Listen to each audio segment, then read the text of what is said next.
नमस्कार दोस्तों, आपका स्वागत है। आज जो हम कहानी देखने वाले हैं दोस्तों, वो एक सच्ची कहानी है। ये जिस लड़के की कहानी है उसका नाम है एलन। एलन कहता है कि वो बहुत ही ज़्यादा उस वक्त बीमार था और उस बीमारी में उसको कुछ ऐसी परेशानी हुई दोस्तों कि वो ये कहता है कि अचानक मेरा शरीर बहुत ही कमज़ोर पड़ गया। और उसके बाद वो ये कहता है कि मैं पूरी तरीके से बेहोश हो गया। और उसके बाद बेहोश होने के बाद वो ये कहता है कि जब उसको चेतना आई तब वो एक अलग ही दुनिया में था। वो दुनिया कहता है कि बहुत ही सुंदर थी दोस्तों। और उसके बाद उसने अपने सामने एक आत्मा को देखा। वो ये कहता है कि वो आत्मा, पहले तो मैं उसको समझ नहीं पाया कि वो कौन है, लेकिन बाद में वो उसने अपना असल रूप दिखाया और मुझे बहुत खुशी हुई। वो ये कहता है कि वो उसके दादी थी।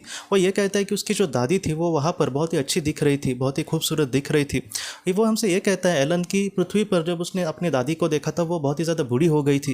वो ठीक से चल भी नहीं सक रही थी, लेकिन आज उस दुनिया में वो बहुत ही खुश लग रही थी और बहुत ही तंदुरुस्त लग रही थी। और वो ये कहते हैं कि उसने कपड़े, उसने वो कहते हैं कि जैसे जामुनी रंग के उसने कपड़े पहने थे और वो कपड़े भी उसको बहुत ज़्यादा सूट कर रहे थे।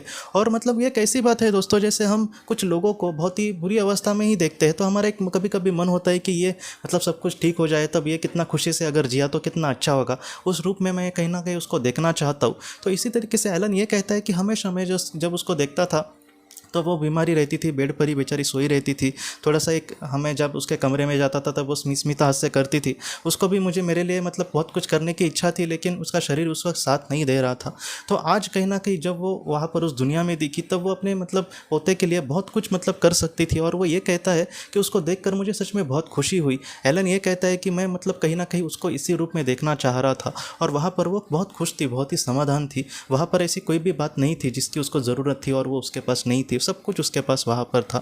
और बाद में एलन हमसे ये कहता है कि उसकी दादी ने उसको कुछ ऐसी बातें कही कि बेटा, तुम अपने जीवन में किसी भी चीज़ को लेकर डरना नहीं चाहिए। तुम्हारे जीवन में जो भी तुम्हें करना है उसको तुम्हें बिना डर कर करने की कोशिश करनी होगी। कोई भी चीज़ तुम्हें जीवन में कभी भी नहीं रोक सकती। एलन ये कहता है कि वो बहुत ही ज़्यादा बीमार रहता था, इसलिए उसको यही लगता था कि मैं जल्दी इस दुनिया से चला जाऊँगा, कोई भी चीज़ ऐसी नहीं है जो मैं ठीक से कर पाऊँगा। तो वही उसके दादी उसको समझाने की कोशिश कर रही है कि तुम्हें घबराने की ज़रूरत नहीं है और मेरा जो तुम पर प्यार है वो कभी भी कम नहीं होगा। तुम्हारे अच्छे और बुरे समय में हमेशा मैं तुम्हारे साथ होंगी, तुम ज़रा भी चिंता मत करना।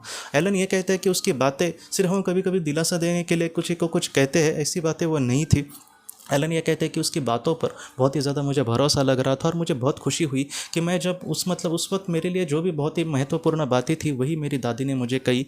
और उसके बाद उसकी दादी ने कहा कि तुम ज़रा भी चिंता मत करना बेटा, मेरा जो आशीर्वाद है वो तुम्हारे साथ हमेशा रहेगा और अब तुम्हें फिर से पृथ्वी पर जाना होगा और तुम्हारे साथ पृथ्वी पर बहुत ही अच्छे से अभी सारी बातें हो जाएंगी। तो किसी भी चीज़ को लेकर तुम ज़रा भी मत डरना। और बाद में एलन कहता है कि वो फिर से पृथ्वी पर लौट आया। और फिर से पृथ्वी पर लौट आने के बाद वो ये कहता है कि मैं बीमारी एकदम चली गई मेरी, ऐसी बात नहीं, लेकिन मैं बहुत ही ज़्यादा मोटिवेट हो गया, बहुत ही ज़्यादा मुझे अच्छा लगा, प्रेरणादायी ये सारी बातें लगी। और उसके बाद ज़िंदगी को एक अलग तरीके से इसने जीने के लिए कोशिश करी। और वो आज ये कहता है कि मैं बहुत ही अच्छे से ज़िंदगी जीने की कोशिश कर रहा हूँ। अभी भी मेरी दवाई वगैरह चालू है, लेकिन फिर भी आज मुझे पूरा यकीन है कि मैं ज़िंदगी में जो भी मुझे मेरा उद्देश्य है उसको मैं पूरा करूँगा। और बहुत ही अच्छे से मेरी जो दादी है या फिर जो पवित्र आत्माएं हैं उनका जो आशीर्वाद है वो हमेशा मेरे साथ है। इस तरीके से एलन अपने जीवन में आज आगे बढ़ रहा है दोस्तों। एलन की जो कहानी है कहीं ना कहीं हमें यही सिखाती है कि पृथ्वी पर, पहली बात तो ये हमें सिखाती है कि पृथ्वी पर ऐसे बहुत सारे लोग जिनको हम कभी कभी वो हमेशा दुखी हमें दिखाई देते हैं। हमें यही लगता है कि मैं काश इनके लिए कुछ कर सकता था, लेकिन हम कर नहीं पाते तो हमें बुरा लगता है। लेकिन आप ज़रा भी चिंता मत करना, उस दुनिया में उनको किसी के कण की भी कमी नहीं होगी। और इस जीवन में शायद वो संघर्ष उनके जीवन में लिखा होगा उनके आत्मा के उद्धार के लिए। तो इसलिए ये सारी चीज़ें हो रही है, लेकिन एक दिन ऐसा ज़रूर आएगा जहाँ पर वो बहुत ही खुशी से अपनी ज़िंदगी जी सकेंगे। दूसरी बात हमें ये सिखाती है दोस्तों कि हमारे जीवन में किसी एक चीज़ को, जैसे इसको बीमारी को लेकर हमारे जीवन में कुछ और परेशानी हो सकती है, तो उसको लेकर हमें यही लगता है कि मेरे जीवन में मैं वो नहीं कर सकूँगा या फिर नहीं कर सकूँगी, सब कुछ ऐसे ही तबाह हो जाएगा, कुछ भी अच्छा नहीं होगा। ऐसा नहीं सोचना चाहिए। जीवन में जितना हो सके हमें अच्छा कर्म करके जीवन में आगे बढ़ना होगा। जो भी हमारा सपना है या फिर जो भी हमें करना है वो पूरा हो या फिर ना हो, लेकिन फिर भी मैं प्रयास करूंगा आखिरी दम तक। तो इस तरीके से पॉजिटिविटी से हमें सकारात्मकता से जीवन में आगे बढ़ना होगा दोस्तों। हमारे जो अपने हैं या फिर उच्च भली जो आत्माएं हैं, हमारी करीबी आत्माएं हैं, मार्गदर्शक आत्माएं हैं, उनका जो आशीर्वाद है वो हमेशा हमारे साथ है और वो भी कहीं ना कहीं हमेशा हमारे साथ है। बस पॉजिटिविटी से हमें जीवन में आगे बढ़ना होगा।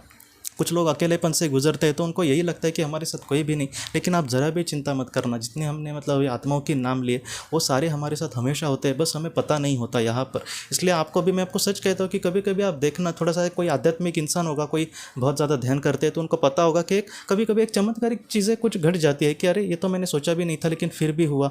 कभी हमें किसी चीज़ की ज़रूरत होती है, हम किसी को बोलते नहीं, लेकिन कहीं ना कहीं अपने आप वो चीज़ हमें मतलब मिल जाती है, या फिर कोई देने वाला आ जाता है। तो ये सारी चीज़ें जो है वो हमारी मतलब करीबी आत्माएं हमारे साथ करती है। बस एक विश्वास और एक मतलब बोलते हैं ना उस मतलब चीज़ को उस तरीके से देखने की ज़रूरत है।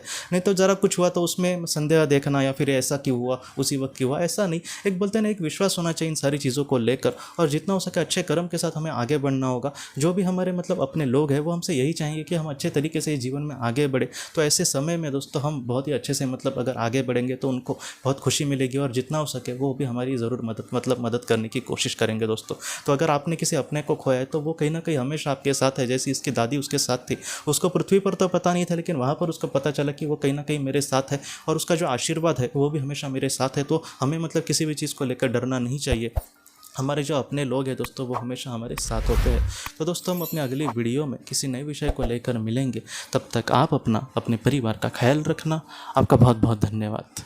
जिंदगी की रोशनी ये एक कंसल्टेंसी है जो ऐसे लोगों को मदद करने की कोशिश करती है जिन्होंने किसी अपने को खोया है, या फिर जो लोग अपने जीवन में बहुत ही ज़्यादा दुखी है। जो लोग इस संस्था के साथ जुड़ते हैं उन्हें पास्ट लाइफ रिग्रेशन की ऑडियोज़ भेजी जाएगी, जिससे घर बैठे वह पास्ट लाइफ रिग्रेशन का अभ्यास कर सकते हैं। और उन्हें 5 मेडिटेशन ध्यान की भी ऑडियोज़ भेजी जाएगी, और इसके साथ साथ उन्हें PDF किताबें भेजी जाएंगी जो हिंदी और अंग्रेज़ी में है, जो मोबाइल पर या फिर लैपटॉप पर आप उसे पढ़ सकते हैं।